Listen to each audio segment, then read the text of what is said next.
Assalamualaikum warahmatullahi ta'ala wabarakatuh. Kembali kita seperti yang telah dijanjikan pada pagi ini, kita akan mengadakan sesi bual bicara yang sedang bersiaran langsung di Zoom PQC5. Okey, nampaknya para panel jemputan kita bukan calon-calon orang. Jadi, sukalah untuk saya bawakan kepada anda semua para pengkaji kitab lama daripada Universiti Sains Islam Malaysia. Berikan tepukan yang gemuruh.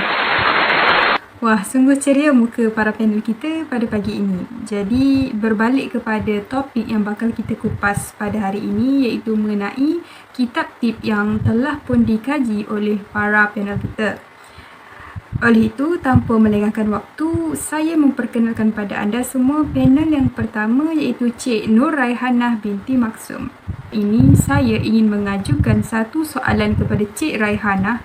Apakah yang menarik minat Cik Raihanah dan juga para panel yang lain untuk mengkaji kitab ini? Silakan. Bismillahirrahmanirrahim. Assalamualaikum warahmatullahi wabarakatuh. Terima kasih kepada moderator saudari Mumtaz Ilham. Saya Nur Raihanah binti Maksum selaku panel pertama pada hari ini. Baiklah, saya akan merumuskan secara kasar serba sedikit tentang kitab Al-Tib yang diperolehi daripada Perpustakaan Digital University Leiden yang ditulis oleh Zainal Abidin. Manuskrip ini ditulis dalam tulisan Jawi dan ada juga terdapat beberapa perkataan Arab di dalamnya. Dan ia mempunyai 502 halaman yang mana bahan penulisannya daripada kertas kuning kecoklatan atau dikenali sebagai kertas Eropah. Saya juga ingin berkongsikan sedikit pengenalan tentang kitab Al-Tib, yang mana kitab ini adalah sebuah buku tentang ilmu perubatan Melayu yang membicarakan mengenai tradisi perubatan. Dari halaman pertama hinggalah halaman ke akhir, terlalu banyak rahsia dunia perubatan Melayu dan terlalu tinggi ilmu generasi terdahulu. Sebelum kewujudan perubatan moden, rawatan penyakit, pembuatan ubat, penyediaan bahan, semuanya bergantung sepenuhnya kepada sumber alam. Meskipun sebahagiannya dicatat di dalam naskah khusus, tetapi ada juga yang dihafal dan diturunkan dari satu generasi ke generasi yang lain. Dan ada juga sebahagian ilmu perubatan tersebut dicatat di dalam hikayat Melayu lama. Daripada cerita penglipur lara juga ada banyak merakamkan tentang amalan perubatan. Misalnya daripada syair Madhi, watak wira yang berjaya mengubati seorang puteri raja. Begitu juga di dalam hikayat Ceneng Wani Peti, apabila seorang daripada anak Panji, Nisa Tenderaman, perlu mendapatkan air gandara Purawani bagi menyembuhkan penyakit Panji yang berlaku kepadanya. Tetapi tiada sumber yang tepat tentang asal mulanya tradisi perubatan ini. Namun dapat diketahui serba sedikit. Ilmu perubatan Melayu dicatat dalam sejumlah hikayat Melayu lama dan naskah lain yang bercerita tentang tradisi perubatan. Justru itu, mengambil kira kebanyakan manuskrip ini ditulis sekitar 1820-an hingga ke abad ke-20. Jelas menunjukkan kepada kita, iaitu generasi sekarang, bahawa tradisi perubatan sudah pun lama bermula dan sudah pun lama berlaku. Oleh itu, manuskrip ini digolongkan sebagai naskah perubatan kerana kandungan bukunya yang tebal dengan sifat perubatannya. Bagaimanapun, ia tidak terhad kepada aspek memulihkan pesakit sahaja, malah ia merangkumi sudut menjaga kesihatan diri, zahir dan batin serta penyakit lelaki dan wanita. Selain itu, kitab ini juga menceritakan mengenai penyakit lain seperti penyakit lelah, buang air berdarah, puasa, sakit mata, penyakit kulit dan banyak lagi penyakit yang diterangkan di dalam kitab ini. Dan ia juga turut menceritakan tentang amalan perubatan bagi menangani penyakit berkaitan dengan hantu, rasuk syaitan, diganggu jin berserta dengan bacaan ataupun jampi manteranya. Baiklah, buat masa ini itu sahaja daripada saya dan saya serahkan kepada saudari moderator kita. Terima kasih. Wah, sungguh hebat penerangan yang telah disampaikan oleh Cik Rehana sebentar tadi. Ringkas tapi padat dengan info. Jadinya daripada itu, kita telah mendengar serba sedikit tentang latar belakang mengenai kitab tip ini. Seterusnya, marilah kita beralih pula pada panel kita yang kedua, iaitu Cik Siti Aisyah binti Johari untuk menjelaskan dengan lebih mendalam tentang isi yang terdapat di dalam kitab ini. Silakan. Terima kasih kepada moderator. Seperti yang diperkenalkan, saya Siti Aisyah binti Johari. Berbalik kepada soalan moderator sebentar tadi, selepas dikaji, kami mendapati terdapat 18 jenis penyakit serta cara merawatnya daripada kitab tip ini. Yang pertama, kitab tip ini menerangkan tentang cara kalau kita nak merawat penyakit gila yang dibahagikan kepada 6 penyakit, iaitu yang pertama, untuk kita nak mengelak daripada jumpa orang gila ataupun orang gila yang suka menyanyi ataupun merapu, dan untuk kita mententeramkan orang gila yang menangis ataupun yang mengalami masalah rabun. Kemudian, bagi mereka yang mempunyai penyakit puru ataupun nama lainnya iaitu penyakit kulit seperti kurap dan sebagainya, juga boleh menggunakan kaedah rawatan tradisi perubatan Melayu ini. Sebagai contoh, di dalam kitab tip ini menjelaskan jika seseorang mengalami penyakit kulit, hendaklah dia sapukan putih telur pada tubuh dan biarkan sehingga rasa gatal badan itu. Lalu dimandikan dengan air limau sehingga hilang rasa gatal. Ataupun dengan cara lain iaitu dengan mengambil daun kecubung dan daun gandarusa hitam, tumbuk dan masukkan air madu lalu diminum. Seterusnya, kurap juga boleh diubati dengan menggunakan air perahan terung, halia putih, sedikit aram bara dan air limau nipis dicampurkan. Dan akhir sekali rawatan ini mestilah diubati dalam masa 6 bulan untuk merawat penyakit kulit. Di samping itu, kaedah rawatan yang saya rasa agak pelik iaitu ubat pengasih. Ubat pengasih ini untuk mengelak seseorang membenci akan dirinya, iaitu dengan cara mengumpulkan kuku kaki dan tangan, tahi lidah, tahi hidung, tahi mata, tahi telinga, segala daki yang ada di tubuh badan dan dicampurkan dengan tanah liat, tepung dan kapur dalam ukuran suku lalu keringkan dan disimpankan dengan baik. Jika hendak diberi makan kepada seseorang, ambil sedikit sahaja. Jadi, ubat pengasih ini merupakan salah satu tarikan kami sepanjang mengkaji kitab tip ataupun kitab tradisi perubatan Melayu. Hal ini kerana seperti yang saya katakan sebentar tadi, ubat pengasih ni cara nak merawatnya menggunakan ramuan yang sangat pelik dan dia merupakan satu ilmu barulah buat kami, dan saya rasa para penonton kita pada pagi ini juga agak terkesima mendengarnya. Selain itu, kitab tip ini juga menjelaskan cara merawat demam. Jadi bagi mereka yang tidak berkemampuan untuk ke klinik membeli ubat demam, boleh mencuba ramuan perubatan tradisi Melayu dahulu ini, iaitu dengan menggunakan alang semula jadi sahaja dengan mengambil bunga cina dan bunga melu, kemudian disemburkan pada tempat sakit iaitu perut dan pada hati.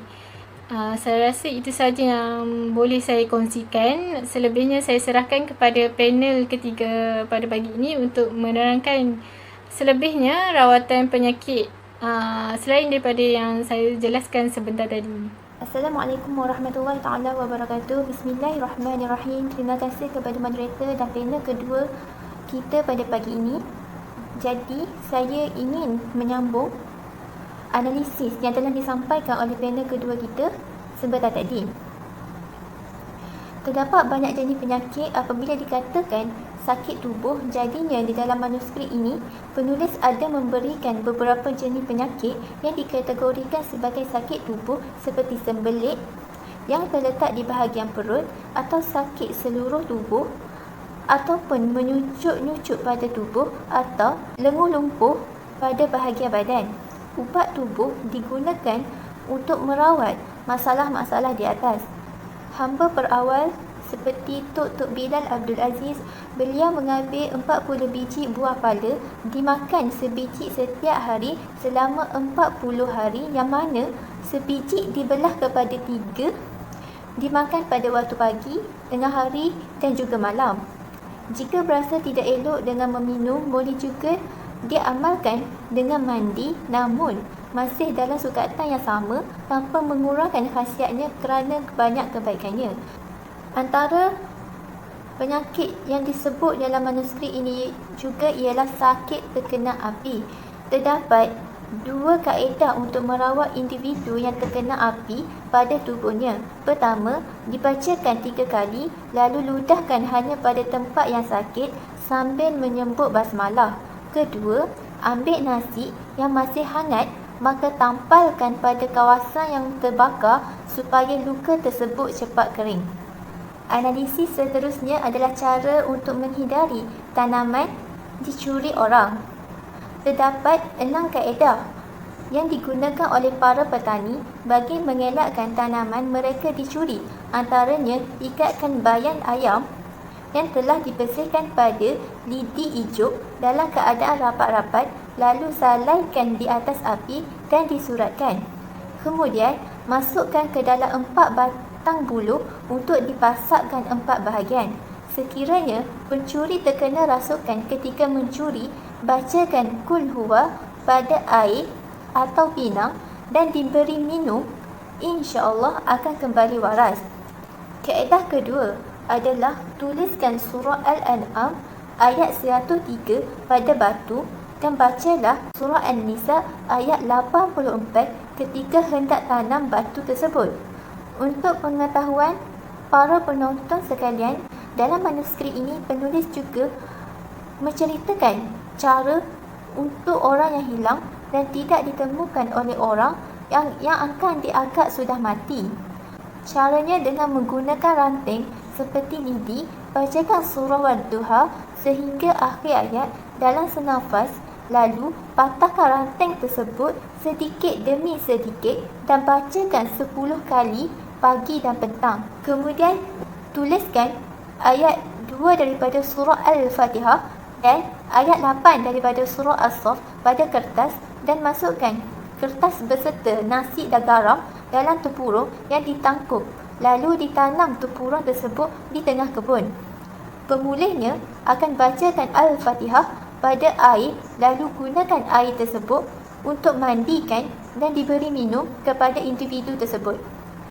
Wallahu alam, saya serahkan majlis ini kepada moderator. Alhamdulillah, perkongsian yang sangat hebat daripada panel kita yang kedua dan yang ketiga. Jadi, ayuh kita sambung dengan panel kita yang seterusnya, iaitu Cik Nur Amira Syahada binti Ramli sebagai panel kita yang keempat.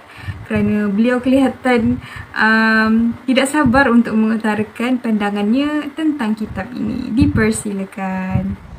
Terima kasih Cik Moderator.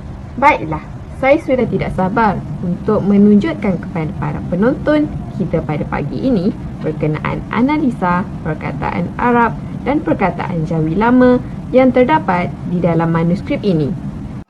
Perkataan Arab dalam teks. Terdapat banyak perkataan Arab yang dijumpai di dalam manuskrip ini. Tertera di skrin merupakan beberapa contoh perkataan Arab berserta maknanya. Yang pertama, Al-Hayyu, hidup. Yang kedua, Fu'adu, hati yang jernih. Yang ketiga, Ismu, nama. Yang keempat, As-Sadiqu, yang benar. Yang kelima, Ahfazu, memelihara. Perkataan Jawi Lama dan Jawi Moden dalam teks. Penulis menulis manuskripnya dengan menggunakan Jawi Lama. Di sini, saya ingin menunjukkan perbezaan ejaan antara Jawi Lama dan Jawi Moden. Yang pertama, cekur.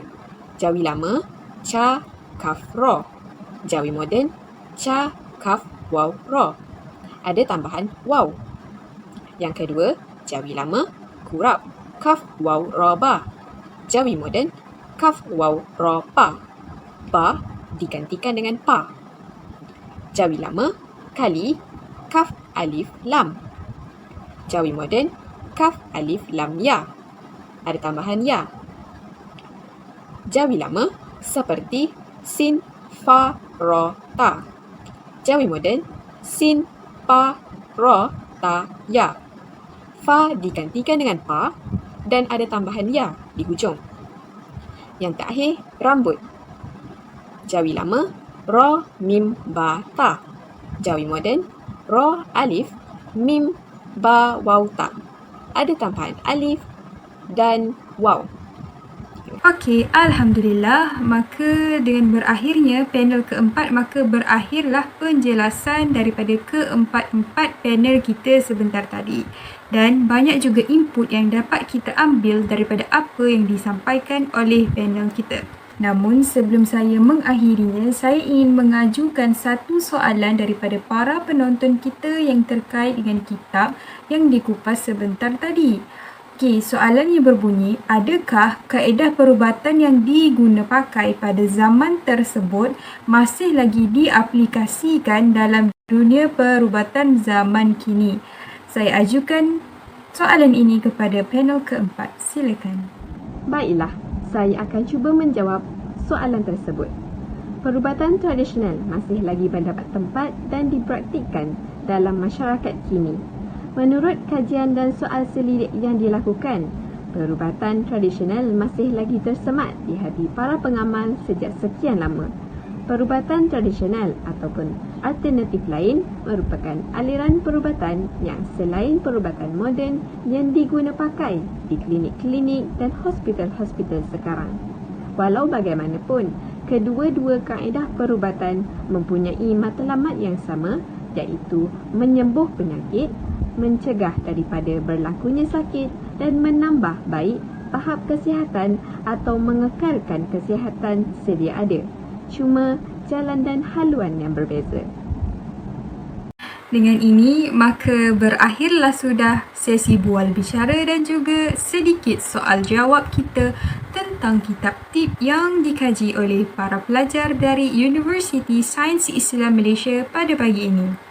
Saya kira sangat banyak ilmu, pendapat serta pandangan yang kita dapat daripada penyampaian dan juga penjelasan mereka sebentar tadi. Oleh itu, dapat saya simpulkan di sini bahawa kita dapat mengetahui kaedah perubatan tradisional Melayu untuk pelbagai jenis penyakit dengan lebih jelas, yang mana pada zaman dahulu banyak menggunakan bahan-bahan daripada tumbuh-tumbuhan, tulang belulang haiwan dan juga herba. Dan daripada kaedah ini, ianya lebih selamat dan mudah didapati pada waktu tersebut. Di dalam manuskrip ini juga ada mengatakan tentang maklumat ayat-ayat Al-Quran dan doa-doa yang perlu diamalkan untuk merawat penyakit. Namun, jika ada di antara ayat-ayat dan juga doa-doa yang bercanggah, maka akan segera disingkirkan dan selebihnya tawakal kepada Allah. Jadi saya, Mumtaz Ilham binti Mat, ingin mengakhiri dengan ucapan jutaan terima kasih dan juga Assalamualaikum warahmatullahi taala wabarakatuh.